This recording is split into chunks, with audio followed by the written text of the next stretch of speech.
या हल्ल्याची माहिती पंतप्रधानांना दिली गेलेली आहे आणि त्यानंतर आता जशास तसं उत्तर देणार असं सुद्धा परराष्ट्र मंत्र्यांकडून सांगण्यात आलेलं आहे।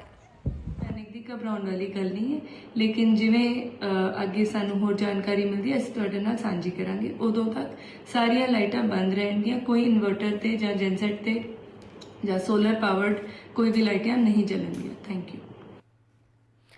आणि ही सगळी माहिती आपण पाहतोय। भारताने पाकिस्तानला आणखी एक दणका दिलेला आहे।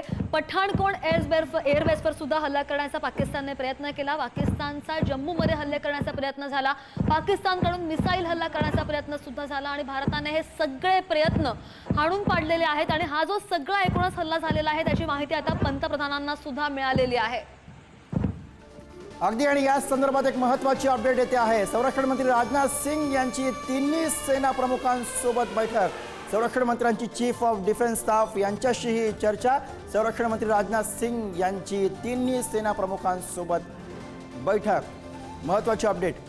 संरक्षण मंत्र्यांची चीफ ऑफ डिफेन्स स्टाफ यांच्याशी सुद्धा त्यांनी चर्चा केलेली आहे। संरक्षण मंत्री राजनाथ सिंग यांनी तीनही सेना प्रमुखांसोबत बातचीत केलेली आहे, चर्चा केलेली आहे।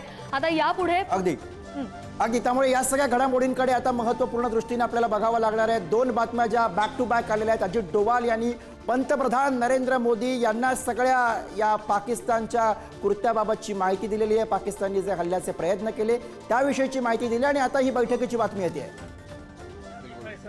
आप देख रहे हैं शेलिंग की आवाज आ रही है, फायरिंग की आवाज आ रही है। बाकी हवाओं में कुछ जैसे धुएं की लाइन भी हमें दिखी है।